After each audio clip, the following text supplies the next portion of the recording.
स्वागत है आपका। आप देख रहे हैं इंडिया न्यूज हरियाणा। मैं हूं आपके साथ प्रीति सिंह। बुलेटिन की शुरुआत करेंगे, लेकिन सबसे पहले आपको बता दें कि हाथरस कांड को लेकर सियासत तूफान पर है और इसी कड़ी में राहुल और प्रियंका गांधी भी हाथरस पहुंच चुके हैं, लेकिन डीएनडी पर लाठीचार्ज किया गया है। और साथ ही हम आपको लगातार तस्वीरों से भी रूबरू करा रहे हैं। डीएनडी पर कांग्रेस कार्यकर्ताओं पर यह लाठीचार्ज किया गया। हालांकि प्रियंका और राहुल को मंजूरी दे दी गई है पीड़ित परिवार से मिलने की, तो राहुल प्रियंका को हाथरस जाने की मंजूरी मिली, लेकिन डीएनडी पर लाठीचार्ज हुआ है। तस्वीरों के जरिए भी हम आपको दिखा रहे हैं। कांग्रेस कार्यकर्ताओं पर यह लाठीचार्ज किया गया है। भारी संख्या में डीएनडी पर कांग्रेस के कार्यकर्ता मौजूद है और तस्वीरों के जरिए भी देखा जा सकता है कि किस तरीके से वहां पर स्थिति बनी हुई है। पुलिस बल भारी संख्या में मौजूद। कांग्रेस कार्यकर्ताओं पर यह लाठीचार्ज हुआ है। तो डीएनडी पर कांग्रेस कार्यकर्ताओं पर ये लाठीचार्ज किया गया। हालांकि राहुल और प्रियंका को इजाजत दे दी गई है, मंजूरी दे दी गई है हाथरस जाने की, लेकिन दूसरी ओर डीएनडी पर भारी तादाद में कांग्रेस के कार्यकर्ता मौजूद हैं और साथ ही भारी संख्या में पुलिस बल भी वहां पर मौजूद है। लगातार जो तस्वीरें निकलकर सामने आ रही है उनसे भी हम आपको रूबरू करा रहे हैं कि किस तरीके से कांग्रेस कार्यकर्ताओं की भीड़ और वहां पर सीधे तौर पर पुलिस की तरफ से लाठीचार्ज भी किया गया। तो डीएनडी पर कांग्रेस कार्यकर्ताओं पर यह लाठीचार्ज हुआ है। हाथरस पर और ये देखिए तस्वीरों में आप देखिए, हालांकि मीडिया का जमावड़ा भी वहां पर लगा हुआ है और साथ ही डीएनडी पर कांग्रेस कार्यकर्ताओं पर यह लाठीचार्ज हुआ है। राहुल गांधी प्रियंका गांधी गाड़ी में सवार हैं। अभी राहुल प्रियंका को हाथरस जाने की मंजूरी दे दी गई है। राहुल प्रियंका के साथ 5 लोग और जिन्हें हाथरस जाने की इजाजत दी गई। चलिए अब नजर डालते हैं फटाफट खबरों की ओर।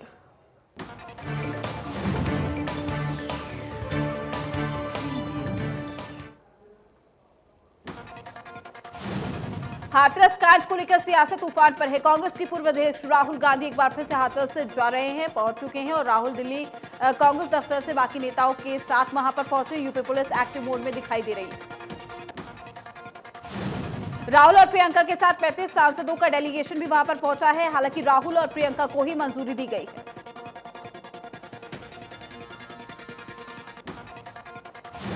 उत्तर प्रदेश के डीजीपी और अपर मुख्य सचिव हाथरस गए हैं। अपर मुख्य सचिव अवनीश अवस्थी और डीजीपी हितेश चंद्र अवस्थी ने हाथरस पहुंचकर पीड़िता के परिजनों से मुलाकात की।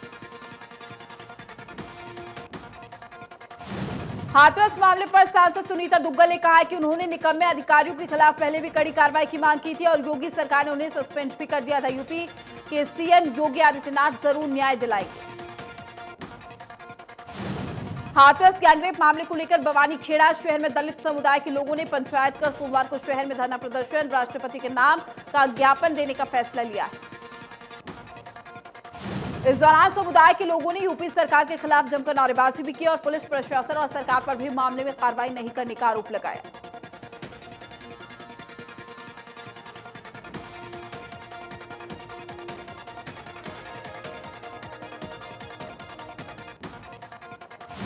प्रधानमंत्री नरेंद्र मोदी ने दुनिया की सबसे लंबी अटल टनल का उद्घाटन किया है। रोहतांग में मौजूद 9.2 किलोमीटर लंबी टनल मनाली को लाहौर स्फूर्ति से जोड़ती है।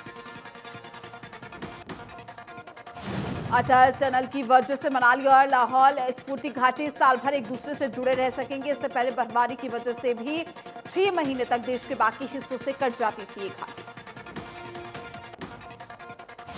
अटल टनल का निर्माण अत्याधुनिक तकनीक की मदद से पीर पंजाल की पहाड़ियों में किया गया। ये समुद्र तट से 10,000 फीट की ऊंचाई पर स्थित है। अटल टनल की बन जाने की वजह से मनाली और लेह के बीच की दूरी भी 46 किलोमीटर कम हो गई है। दोनों स्थानों के बीच के सफर में लगने वाले समय में 4 से 5 घंटे की कमी आई। अटल टनल का आकार घोड़े की नाल जैसा है। इसका दक्षिणी किनारा मनाली से 25 किलोमीटर की दूरी पर है, जबकि उत्तरी किनारा लाहौल घाटी में तेलिंग और सिस्सू गांव के नजदीक है। 10.5 मीटर चौड़ी इस सुरंग में फायर प्रूफ आपातकालीन निकास द्वार भी बना हुआ है। अटल टनल से रोजाना 3000 कारें और 1500 ट्रक 80 किलोमीटर की स्पीड से निकल सकेंगे। अटल टनल में सुरक्षा के पर्याप्त इंतजाम किए गए हैं। हर 150 मीटर की दूरी पर टेलीफोन की व्यवस्था की गई, जिसमें इमरजेंसी में संपर्क स्थापित किया जा सके। हर 60 मीटर की दूरी पर अग्निशमन यंत्र रखे गए हैं। 250 दूरी पर सीसीटीवी की व्यवस्था की गई। मोदी ने टनल का खुली जीप में सवार होकर पूरा अवलोकन किया और इस दौरान डीआरडीओ ने पीएम को टनल से जुड़ी हुई कई अहम जानकारियां दी। अटल टनल के उद्घाटन के बाद बोले पीएम मोदी, आज का दिन बहुत ऐतिहासिक है। अटल जी के साथ हिमाचल के करोड़ों लोगों का सपना साकार हुआ। पीएम ने कहा, मैंने हिमाचल प्रभारी रहते तत्कालीन पीएम अटल को सुझाव दिया था, जो उनका सपना बन गया। पीएम मोदी ने प्रोजेक्ट को पूरा करने वाली टीम के हौसलों को नमन करते हुए कहा कि पीर पंजाल को भेदकर प्रोजेक्ट पूरा किया गया है। दिन रात कई मजदूरों, इंजीनियर्स ने मेहनत लगन के साथ काम किया। पीएम मोदी ने कहा है कि ये टनल लेह लद्दाख के लोगों की लाइफलाइन बनेगी। अब मनाली से शिलांग के बीच की जो दूरी है 3 घंटे की दूरी कम हो जाएगी, जिससे यहाँ के लोगों के लिए दिल्ली दूर नहीं होगी। पीएम मोदी ने कहा है कि ये टनल पूरी दुनिया में नई राह दिखाएगी, भारत की सुरक्षा और सामरिक रणनीति को नई ऊंचाई देगी। बॉर्डर एरिया लेह लद्दाख के विकास में भी टनल का अहम योगदान रहेगा। पीएम ने पूर्व की सरकारों पर निशाना साधते हुए कहा कि अटल सरकार जाने के बाद टनल के काम को बुलाया गया था। अगर यूपीए सरकार की रफ्तार से टनल को बनाया जाता तो इसका काम साल 2040 में पूरा होगा। पीएम ने कहा है कि विकास में आगे बढ़ने के लिए रफ्तार बढ़ानी होती है। 6 साल में हमने 26 साल का काम पूरा किया। ऐसे प्रोजेक्ट में देरी का खामियाजा देश को भुगतना पड़ता है। इस प्रोजेक्ट में यूपीए की राजनीति इच्छा शक्ति नजर नहीं आई। उद्घाटन के दौरान राजनाथ सिंह ने भी टनल को देश से लगती चीन सरहद के लिए अहम बताया है। रक्षा मंत्री ने कहा कि इस क्षेत्र का पर्यटन और व्यापार भी बढ़ेगा। वहीं जयराम ठाकुर ने टनल को लेकर पीएम मोदी और टनल बनाने वाली टीम का आभार व्यक्त किया। उन्होंने कहा कि इस क्षेत्र का विकास होगा। रविवार को सीएम मनोहर लाल करनाल के दौरे पर रहेंगे, जहां वो मंगलसेन ऑडिटोरियम में 100 उन्नत अग्रेसिव किसानों से कृषि कानून को लेकर सीधा संवाद करेंगे। इस दौरान सीएम किसानों को सम्मानित करेंगे। वहीं सीएम नमस्ते चौक पर बनाए गए कर्ण गेट द्वार का भी अनावरण करेंगे। देश में 1 लाख के पार कोरोना मरीजों की मौत हो चुकी है। एक दिन में 79,883 नए केस सामने आए हैं। 24 घंटे में 76,000 से ज्यादा मरीज रिकवर हुए। 1,000 से ज्यादा मरीजों की मौत। देश में कुल 64,71,000 से ज्यादा कोरोना संक्रमित केस हैं। 9,45,000 से ज्यादा एक्टिव केस है। कुल 54 लाख से ज्यादा मरीज रिकवर। महाराष्ट्र में 15,000 से ज्यादा नए कोरोना के मरीज है। 14,16,000 से ज्यादा कुल मरीजों की जो संख्या है वो हो रही है। 2,60,000 से ज्यादा एक्टिव केस है। एक दिन में 424 मरीजों की मौत। राजधानी दिल्ली में एक दिन में 2,920 नए कोरोना के मरीज मिले हैं। 2,85,000 कुल कोरोना संक्रमित केस है। 26,000 से ज्यादा एक्टिव मरीज। एक दिन में 37 मरीजों की मौत। हरियाणा में एक दिन में 1,000 से ज्यादा नए कोरोना मरीज आए हैं। सामने 1,476 नए केस मिले। 23 मरीजों की गई है जान। 1,31,000 से ज्यादा कुल कोरोना संक्रमित केस। सिरसा में महिला सहित 3 मरीजों की मौत हो गई है। सिरसा में कोरोना से मौत का आंकड़ा 67 हो गया। 48 नए केस भी मिले, जिसके बाद टोटल केस 3,914 हो गए हैं। एक्टिव केस 500 से ज्यादा। फरीदाबाद में तेजी से बढ़ रहे कोरोना के संक्रमण को रोकने के लिए अब टेस्टिंग स्पीड बढ़ाने का फैसला लिया गया है। औद्योगिक नगरी में कामगारों के कोरोना टेस्ट भी कराए जाएंगे। कोविड-19 के फरीदाबाद नोडल ऑफिसर के मुताबिक कंपनियों में जाकर मजदूरों का कोरोना टेस्ट कराने का फैसला लिया गया है। 350 लोगों का कोरोना टेस्ट कर इस अभियान की शुरुआत की गई। हरियाणा में राहुल गांधी के दौरे को लेकर गृह मंत्री विज ने कहा कि राहुल गांधी हरियाणा में वैसे आए, कोई रोक नहीं, लेकिन अगर जुलूस लेकर शांति भंग करने की कोशिश करेंगे तो उनके मंसूबों को पूरा नहीं होने दिया जाएगा। पंजाब हरियाणा बॉर्डर पर बसों से यात्री उतारने को लेकर विज ने कहा कि पंजाब सरकार पहले भी 2 बार हरियाणा का माहौल खराब करने की कोशिश कर चुकी है, ऐसा नहीं करने दिया जाएगा। कृषि मंत्री जेपी दलाल ने लोहारू और बाढ़ड़ा अनाज मंडी का दौरा किया है। सोलान मंडी में चल रही बाजरा और मूंग की खरीद का भी जायजा लिया। कृषि मंत्री ने हैफेड मार्केट कमेटी और खाद्य आपूर्ति विभाग के अधिकारियों को खरीद के दौरान किसानों को किसी भी प्रकार की दिक्कत नहीं होने के लिए पुख्ता इंतजाम करने के आदेश दिए।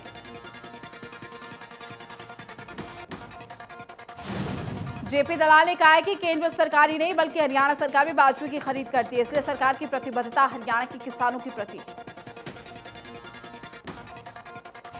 जेपी दलाल ने कहा कि खरीद के दौरान बाहर से लाए गए बाजरे पर निगरानी रहेगी। खरीद में गड़बड़ी करने की कोशिश करने वालों पर सीधे एफआईआर दर्ज कराई जाएगी। कृषि मंत्री ने बड़ौदा उपचुनावों में बीजेपी की जीत का दावा भी किया है। उन्होंने कहा कि राहुल गांधी हरियाणा की धरती पर कदम रखने से पहले हरियाणा के किसानों से माफी मांगी। पलवल में एक बार फिर से केंद्रीय राज्य मंत्री कृष्णपाल गुर्जर ने कृषि कानूनों को किसान के हित में बताया। उन्होंने कहा कि देश के अन्नदाता को सशक्त, आत्मनिर्भर और किसानों की आय को दोगुना करने के लिए कानून लाया गया है। केंद्रीय राज्य मंत्री कृष्णपाल गुर्जर ने कहा कि कृषि कानूनों को लेकर कांग्रेस किसानों में भ्रम फैला रही है। किसानों की तरक्की के लिए कांग्रेस ने 60 सालों में कुछ नहीं किया। कृषि बिलों को लेकर सिरसा सांसद सुनीता दुग्गल ने कहा है कि तीनों बिल किसान के हित में है, सिर्फ कांग्रेस इसका विरोध कर रही है। बौखलाहट में कृषि बिलों का विरोध किया जा रहा है। राहुल और प्रियंका पर तंज कसते हुए सुनीता दुग्गल ने कहा है कि जिन लोगों को ये नहीं मालूम कि आलू और प्याज जमीन के नीचे पैदा होते हैं, ऊपर ऐसे किसान की बात कर रहे हैं। पिछले 70 साल में कांग्रेस ने किसानों को सुध नहीं दी। धान की खरीद को लेकर रतिया में जिला उपायुक्त, पुलिस कप्तान और रतिया विधायक लक्ष्मण दास नापा ने अनाज मंडी का निरीक्षण किया है और अनाज मंडी के आड़तियों के साथ बैठक की। डीसी ने आड़तियों को कहा कि सरकार के नए नियमों के साथ ही किसानों से अनाज मंडी में धान की फसल मंगवाए और कोरोना काल के दौरान सोशल डिस्टेंसिंग, सैनिटाइजेशन और मास्क का पुख्ता इंतजाम करें। धान की पराली जलाने वाले किसानों के खिलाफ कड़ी कार्रवाई करने के लिए जिला उपायुक्त ने संकेत दिए। उन्होंने किसानों को आह्वान भी किया कि इस बार धान की पराली ना जलाएं और उन्हें सुविधा दी जा रही है उसका लाभ भी उठाएं। फरीदाबाद में बीजेपी किसान मोर्चा ने किसान हित में पारित किए गए कृषि विधेयक को लेकर प्रेस कॉन्फ्रेंस की है, जिसमें किसान मोर्चा के पदाधिकारी और कई किसान भी शामिल हुए। किसान मोर्चा के पदाधिकारियों ने कृषि कानूनों का समर्थन किया और कहा कि देश का किसान हमेशा से आजादी चाहता था, इनसे किसानों का कोई नुकसान नहीं है। देश के किसान किसी के बहकावे में ना आए। करनाल में मंडियों में धान की खरीद ठीक से शुरू नहीं हुई, जिससे खामियाजा किसानों को भुगतना पड़ रहा है। किसानों को मंडी में जाने से रोक दिया गया, जिसके बाद किसानों ने प्रदर्शन भी शुरू किया। किसानों का यह भी आरोप है कि उनके फोन में जीरी बेचने के लिए संदेश नहीं आ रहे। कुछ किसानों को 2 या फिर 3 क्विंटल बेचने के मैसेज मिले। किसानों का यह भी कहना है कि गेट पास नहीं मिल रहा है। गेट पास के बिना आड़ती जीरी लेता नहीं है, क्योंकि सरकार उसकी खरीद नहीं करती। अंबाला में धान की खरीद को लेकर किसानों का धरना प्रदर्शन जारी है। हालांकि धान की खरीद मंडियों में शुरू कर दी गई है, लेकिन ई खरीद पोर्टल के सुचारू रूप से काम नहीं करने के चलते किसानों को भारी परेशानियों का सामना करना पड़ रहा है। धान को लेकर ट्रॉलियों में आए किसानों को मंडी के प्रवेश द्वार पर ही गेट पास नहीं मिलने के चलते खासी परेशानी का सामना करना पड़ रहा है। किसानों का कहना है कि खरीद पोर्टल के काम नहीं करने से उन्हें खासी परेशानी झेलनी पड़ रही है। वाईएमसी यूनिवर्सिटी के एक लॉन कॉलेज की मान्यता रद्द किए जाने के बाद कॉलेज में पढ़ाई कर रहे 300 इंजीनियरिंग के छात्रों का भविष्य अधर में लटक गया। अभिभावक एकता मंच के पदाधिकारियों ने कैबिनेट मंत्री मूलचंद शर्मा से मुलाकात की। अभिभावक एकता मंच के पदाधिकारियों को कहना है कि यूनिवर्सिटी की तरफ से कॉलेज की मान्यता ऐसे वक्त में रद्द की गई है जब बच्चों के वहां एडमिशन हो चुके थे। कैबिनेट मंत्री ने भरोसा दिया है कि मामले की जांच डीसी से कराई जाएगी। पंचकुला मोरनी के दपाना गांव में बॉलीवुड एक्टर सोनू सूद की कोशिश से मोबाइल टावर इंस्टॉल किया गया है। सोनू सूद के दोस्त करण गिल्होत्रा और साथ ही इंडस कंपनी के सौजन्य से मोबाइल टावर लगाया गया। इस दौरान सोनू सूद ऑनलाइन जुड़े। मोरनी इलाके में मोबाइल टावर न होने की वजह से बच्चों को पढ़ाई करने में दिक्कत हो रही थी। बच्चों को पेड़ के ऊपर चढ़कर क्लास लगानी पड़ी। जैसे ही सोनू सूद को इस बारे में पता चला, उन्होंने ये समस्या दूर करने की ठानी। बहादुरगढ़ में नगर परिषद ने स्ट्रीट लाइट खरीद में 40 लाख रुपए का गड़बड़ घोटाला किया है। मामले की विजिलेंस जांच शुरू हो गई है। विजिलेंस ने नगर परिषद से साल 2017 में खरीदी गई करीब 2400 एलईडी लाइटों के दस्तावेज भी मांगे। नगर परिषद के 6 पार्षदों ने प्रेस कॉन्फ्रेंस कर नगर परिषद चेयरपर्सन और साथी अधिकारियों पर गंभीर आरोप लगाए हैं। कहा कि एक लाइट पर 1682 रुपए ज्यादा खर्च किए गए हैं। पार्षदों ने 40 लाख की रिकवरी और दोषियों को जेल भेजने की मांग की। फरीदाबाद जिले के 26 गांव को नगर निगम में शामिल किए जाने का विरोध लगातार तूल पकड़ता जा रहा है। पृथला के पूर्व विधायक पंडित टेकचंद शर्मा को ग्रामीणों ने खून से लिखा हुआ ज्ञापन सौंपकर नगर निगम में शामिल न करने की मांग की। पूर्व विधायक टेकचंद शर्मा ने ग्रामीणों को आश्वासन दिया है कि वो जल्द ही होम मिनिस्टर और साथ ही चीफ मिनिस्टर से मिलकर उनसे इन गांव के बारे में बातचीत करें। गुरुग्राम में पालम बिहार रोड पर मौजूद पार्क व्यू सोसाइटी के लोगों ने सोसाइटी प्रबंधन के खिलाफ प्रदर्शन किया। सोसाइटी में कई समस्याएं हैं जिनका समाधान नहीं होने के चलते लोगों में नाराजगी। सोसाइटी में मारते जर्जर हालत हो चुकी है, तो साथ ही लिफ्ट भी खराब है, जिसके चलते कई बार लोग लिफ्ट में फंसे रह गए हैं। मुश्किल से उन्हें बाहर निकाला गया। सीवर जाम और पीने के पानी की भी बड़ी समस्या है। लोगों का कहना है कि वो लाखों रुपए मेंटेनेंस के नाम पर सोसाइटी प्रबंधन को देती है, लेकिन इसके बावजूद भी सुविधा और सुरक्षा नहीं मिलती। जिले के सरकारी अस्पताल में CSR परियोजना के तहत सोलर पैनल लगाए गए हैं। जिले में तकरीबन आधा दर्जन CSC में पहले ही सोलर पैनल लगे हुए। हाल ही में सामान्य अस्पताल मांडीखेड़ा सहित 15 सरकारी अस्पताल में सोलर पैनल लगाए गए हैं। जिला नोडल अधिकारी और deputy civil surgeon doctor Arvind Kumar ने लोगों को जानकारी दी। Deputy civil surgeon doctor Arvind Kumar ने कहा कि 14 PHC में 7.5 kilowatt with battery bank solar plant लगाए गए हैं और उसके अलावा सामान्य अस्पताल मांडीखेड़ा में भी 37.5 किलोवाट का सोलर प्लांट लगाया गया है। पलवल में पुलिस ने 6 ऐसे साइबर ठगों को गिरफ्तार किया है जो गरीब और अनपढ़ लोगों को पैसे का लालच देकर उनसे बैंक खाते लेते थे और बाद में जो है बेरोजगार युवाओं को नौकरी देने की बात कहकर उनसे रुपए डलवाकर पैसे निकाल लेते। आरोपियों में गिरोह का सरगना और वोडाफोन कंपनी का प्रमोटर शामिल है। सभी आरोपी पिछले 2 साल से लगभग 750 लोगों को चूना लगाकर 1 करोड़ से ज्यादा की ठगी कर चुके हैं। पुलिस ने आरोपियों को कोर्ट में पेश किया। करनाल में युवक ने फांसी लगाकर जान दे दी है और पुलिस कर्मचारी पर प्रताड़ित करने का आरोप लगाया है। परिजन शव लेकर लघु सचिवालय पहुंचे और SP से इंसाफ की गुहार लगाई। SP गंगाराम पुनिया ने 2 पुलिस कर्मचारियों को लाइन हाजिर भी किया है। रविंद्र कुमार सब इंस्पेक्टर और विक्रम बालिया हवलदार लाइन हाजिर किए गए हैं। चौकी इंचार्ज श्याम सुंदर के खिलाफ जांच के आदेश भी दिए गए। पानीपत में एक बार फिर रिश्तों को शर्मसार कर देने वाला मामला सामने आया है। पुलिस ने मामला दर्ज करवाया और पिता पर गंभीर आरोप लगाए हैं। पीड़िता ने बताया कि पिता उसके साथ मारपीट करते थे और बाहर नहीं जाने देते थे। पुलिस ने आरोपी पिता को गिरफ्तार किया। झज्जर के गांव बुपुनिया के तिलक राज हत्याकांड में नया मोड़ आ चुका है। मामले में आरोपी 2 भाई को ग्रामीणों ने बेकसूर बताया है। पंचायत ने आरोपियों को 12 दिन पहले पुलिस को सौंपा था, लेकिन पुलिस ने अभी तक उन्हें कोर्ट में पेश नहीं किया। बुपानिया गांव में किसान की गोली मारकर हत्या कर दी गई थी। शव को आरोपी बैल बुग्गी पर ही छोड़कर फरार हो गए थे। परिजनों ने आपसी रंजिश का मामला लगाकर 2 भाइयों पर हत्या का आरोप भी लगाया था। पंचकुला में मोरनी के जंगलों में जला हुआ शव मिलने के बाद ट्रैफिक पुलिस ने मोरनी टी पॉइंट पर नाका लगाकर वाहनों की जांच की। बिना लाइसेंस, बिना RC, बिना मास्क पहने वाहन चालकों के चालान भी काटे गए। ऐलानाबाद पुलिस ने एक मोटरसाइकिल चोर को गिरफ्तार किया है। चोर से पुलिस ने एक बाइक को भी बरामद किया है। पुलिस के मुताबिक 6 बाइक चोरी की वारदातों को चोर ने कबूल किया है। थाना प्रभारी ओम प्रकाश विष्णु ने बताया कि पुलिस टीम ने राजस्थान सीमा पर नाइट डोमिनेशन ड्यूटी के दौरान एक बाइक को नोटिस किया जिस पर नंबर प्लेट नहीं थी, जिसके शक पर आधार पर रोका भी गया तो पता लगा बाइक चोरी की। सोनीपत की कुंडली में पुलिस ने किडनैपिंग के बाद हत्या के मामले का पर्दाफाश किया। मामले में पुलिस ने 7 आरोपियों को गिरफ्तार किया। मामला पिछले महीने का बताया जा रहा है।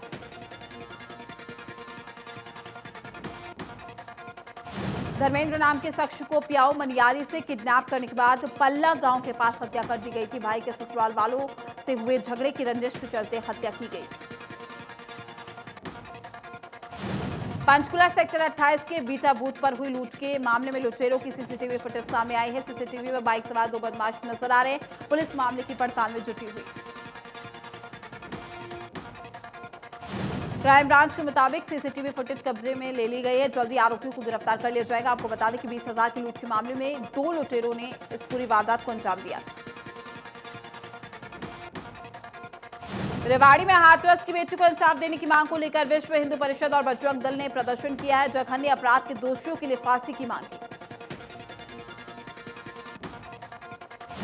कुरुक्षेत्र में मेडिकल स्टोर की आड़ में नशीली दवाएं बेचने वाले को पुलिस ने गिरफ्तार कर लिया है। पुलिस ने आरोपी के पास से 75,000 नशीली गोलियां भी बरामद की। सोनीपत में स्वास्थ्य विभाग ने सिक्का कॉलोनी में फर्जी तरीके से क्लिनिक चलाने वाले और एमटीपी किट बेचने के आरोप में एक व्यक्ति को गिरफ्तार किया। आरोपी के पास से डॉक्टर की डिग्री भी नहीं थी। मामले की सूचना जब पीएनडीटी टीम को मिली थी तो टीम तैयार कर 500 रुपए देकर फर्जी ग्राहक को आरोपी के पास भेजा गया। टीम ने मौके पर छापेमारी की। हरियाणा के नूंह जिले में बरसाती प्याज की खेती सबसे ज्यादा होती है। नूंह जिले की बरसाती प्याज का गुणवत्ता के मामले में कोई सानी नहीं है। दिल्ली, गुरुग्राम, फरीदाबाद, नोएडा में शहरों की सब्जी मंडियों में नूंह जिले की प्याज की भारी डिमांड। इस साल कई राज्यों में बाढ़ की वजह से खराब हुई प्याज की फसल को देखते हुए न केवल जिले में प्याज बिजाई का रकबा बढ़ा है बल्कि किसानों को अच्छे भाव मिलने की आस भी जगी। कोरोना काल में शिक्षा बोर्ड ने भावी अध्यापकों को चयन के लिए HTET परीक्षाओं की तारीख घोषित कर दी है। परीक्षा 21 और 22 नवंबर को होगी, जिसके लिए शिक्षा बोर्ड तैयारियों में जुट गया है। कोरोना के चलते इस बार 2 गुणा परीक्षा केंद्र बनाए जाएंगे। शिक्षा बोर्ड सचिव राजीव प्रसाद ने बताया है कि इस बार HTET परीक्षाएं गृह जिलों में ही होगी, लेकिन कोरोना काल में जो चुनौतियां हैं उनसे भी निपटना है। ईशान खट्टर, अनन्या पांडे स्टारर फिल्म खाली पीली रिलीज हो गई है। फिल्म जिप्लेक्स G5 पर रिलीज की गई है। फिल्म को मकबूल खान ने डायरेक्ट किया है। फिल्म एक एक्शन कॉमेडी ड्रामा बेस्ड है। Amazon प्राइम वीडियो ने मिर्जापुर 2 का दूसरा टीजर भी रिलीज कर दिया। मिर्जापुर का दूसरा सीजन 23 अक्टूबर को स्ट्रीम किया जाएगा। मिर्जापुर 2 का ट्रेलर 6 अक्टूबर को रिलीज होगा। फिल्म बेल बॉटम की शूटिंग तय समय से पहले पूरी हो गई है। फिल्म की कास्ट ने डबल शिफ्ट में काम करके शूटिंग को तय समय से पहले ही खत्म कर दिया है। फिल्म 2 अप्रैल 2021 को सिनेमाघरों में रिलीज होगी। फिल्म में अक्षय जासूस के रोल में नजर आएंगे।